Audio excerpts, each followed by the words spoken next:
يتقدم على حق الدولة في قرارات السلم والحرب.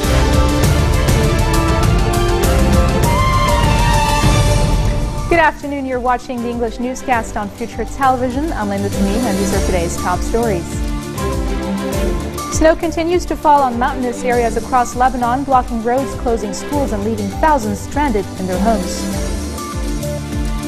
Former Prime Minister Saad Hariri says the government will soon resume its sessions, and the swift election of a new president is necessary prelude to the implementation of a national strategy to combat terrorism.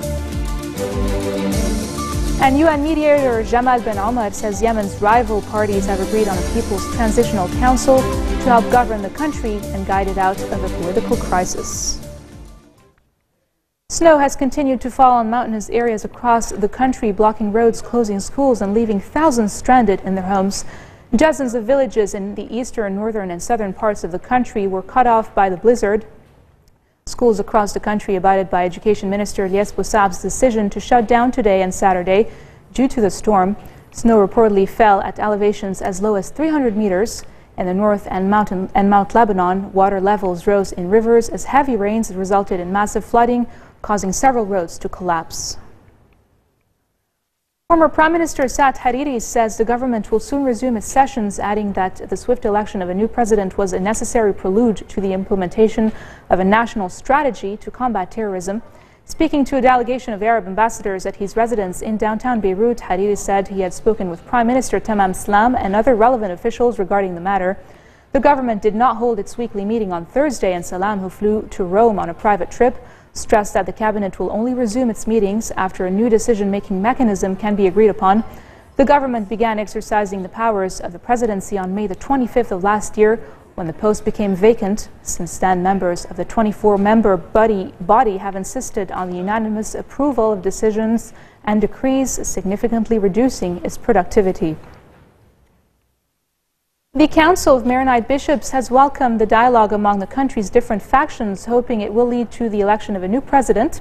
Following their monthly meeting in Kirki, the bishops has also urged the Lebanese to back the state at this critical stage. Hezbollah and the Future Movement representatives have been holding talks since December to limit sectarian tension. Lebanese Forces Chief Samir Jaja and Free Patriotic Movement leader MP Michel Aoun, who are both presidential candidates, are also expected to meet.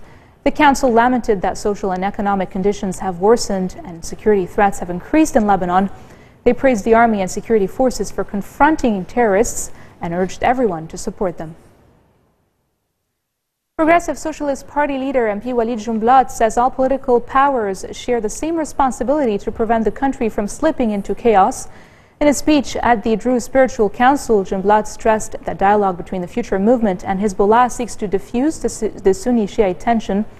The representatives of the two parties held their sixth round of talks on Wednesday and agreed to come up with a national strategy to combat terrorism. Concerning negotiations with Islamist hostage takers, Jumblat reiterated his stance to carry out a prisoner swap deal in a way that doesn't affect the national security.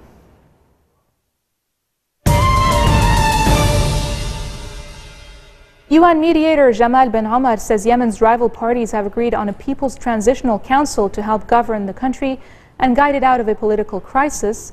The move follows the takeover of power by the Houthi movement, which led to the resignation of the president last month and the paralysis of many of Yemen's state institutions.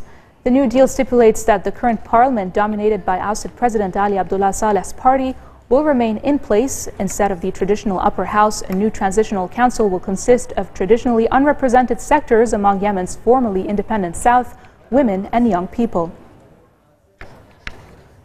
At least 25 people were killed and 30 wounded in a triple bombing in an eastern Libyan town near the city of Derna.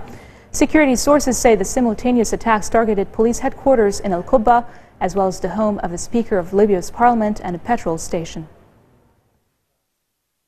At least 11 people were killed, including a police officer, in an attack by Al-Shabaab fighters on a luxury hotel in the Somali capital of Mogadishu.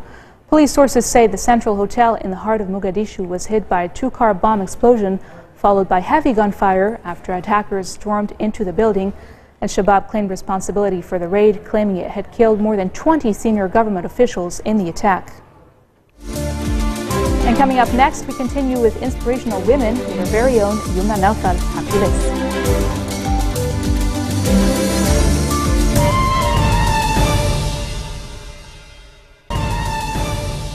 Welcome back. On to you, Yumna, for the exclusive. Thank you, Linda. It is my pleasure today to welcome Dr. Rosemary Bustani, who is the Director of Neurogenetics Program at the American University Medical Center, where she has built up a clinic where a team of 7 full-time therapists specialized in feeding, speech, occupational, psychomotor, and physical therapy work, along with 22 applied behavior analysis therapists to care for hundreds of children with autism every month.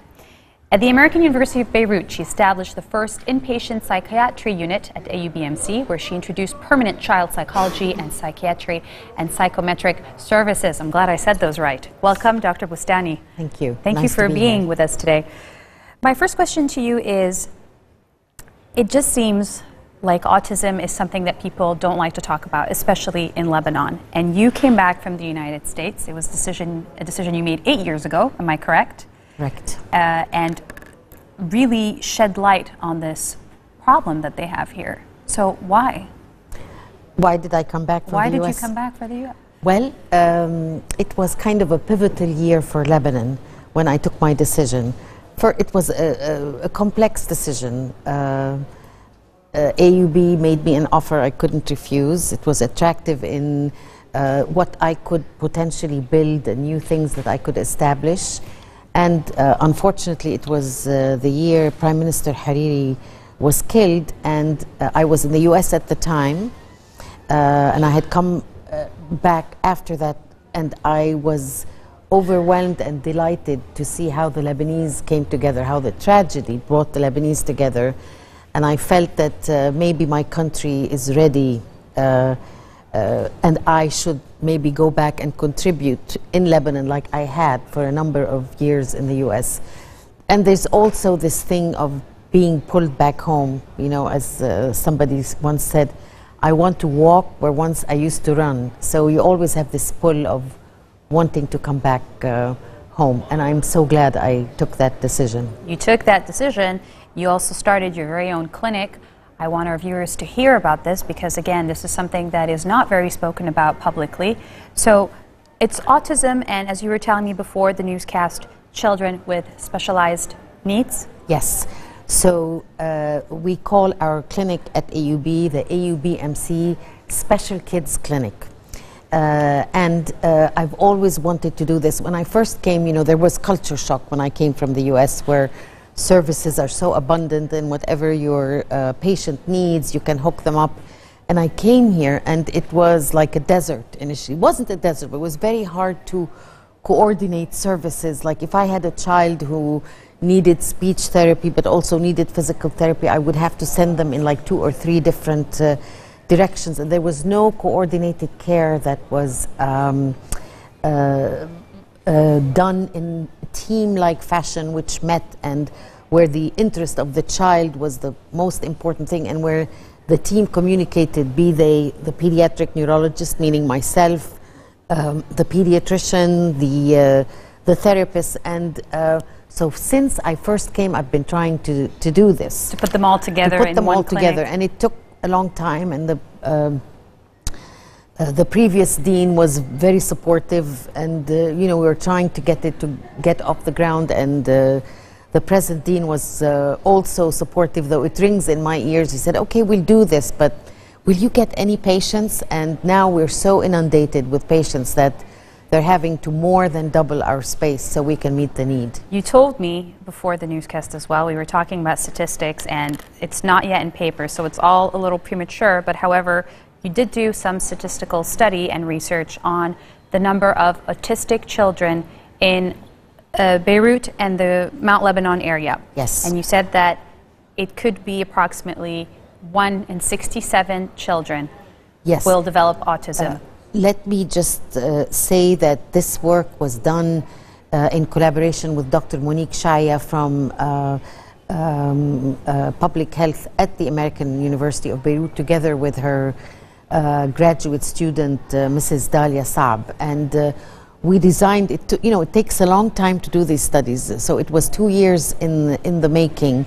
And the reason we chose to do the study the way we did is we actually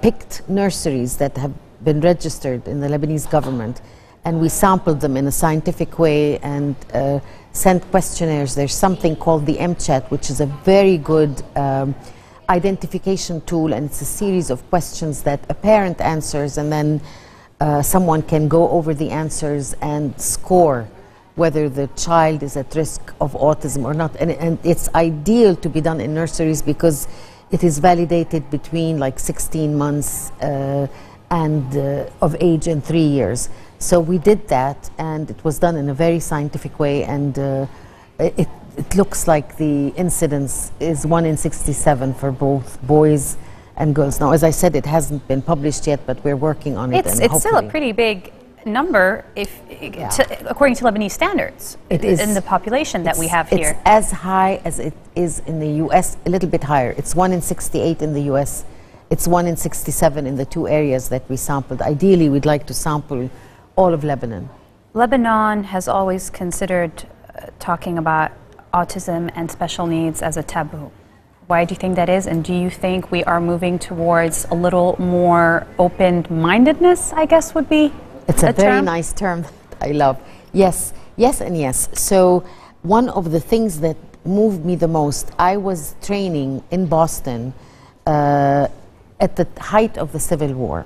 And one of the rotations you have to do as a pediatric neurologist is there was this school called the Fernald State School for the Mentally Retarded, which was in this bucolic setting where you had young adults who were abandoned by their families, who kind of lived... It was called that way? Yes, now it's no longer... Right. It's no longer politically correct, that but word at the anymore. time, that was the name. It's the Shriver Center for Mental Retardation and the Fernald State School. Because a lot of families would deposit, like, you know, Down syndrome children, kids with severe autism, and they were basically a ward of the state. And what was so touching for me is, as Lebanon was bombing itself off the map, in this place, the nurses, the therapists, they took such wonderful care in such a wonderful way that I kind of made this mental promise to myself: if ever I make it back to Lebanon, I want to take care of special needs kids, because I was so impressed with what they were doing. What is the last thing you would want to say to the families watching us about whether or not, if they have children with special needs? With special needs, that early recognition and early intervention are key. You know, contrary to what people think, addressing the taboo thing, that, oh, it's terrible, and oh my God, autism, there's nothing we can do about it. Well, that's wrong. Early intervention, especially if it's done before the age of 4 and with special therapies, these kids improve. The goal for them is to be integrated into schools and society, and that is possible. There are a few kids that are severe, but all of them improve. And it's not something to, I mean, I'm just going to give you some examples of some very famous people who are on the spectrum. Einstein, Mozart, if any of you saw the... Geniuses. Geniuses. Basically. If any of you saw the movie The Imitation Game, the guy who uncovered Enigma. Alan Turing. Yeah, well, yeah. He was a high-functioning autistic, or what we call Asperger's. So we have to learn to embrace everything in our society.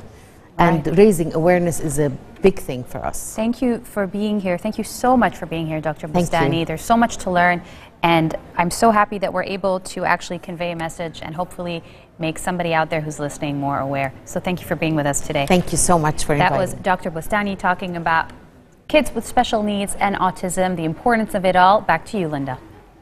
Thank you, Yumna. This marks the end of our bulletin for today. Now for a reminder of our top stories. Snow continues to fall on mountainous areas across Lebanon, blocking roads, closing schools, and leaving thousands stranded in their homes. Former Prime Minister Saad Hariri says the government will soon resume its sessions, and the swift election of a new president is a necessary prelude to the implementation of a national strategy to combat terrorism. And UN mediator Jamal Ben Ahmad says Yemen's rival parties have agreed on a People's Transitional Council to help govern the country and guide it out of a political crisis. That's it from Yumna Naufal and myself here at Future Television. We'll be back again tomorrow with more updates. Don't miss it.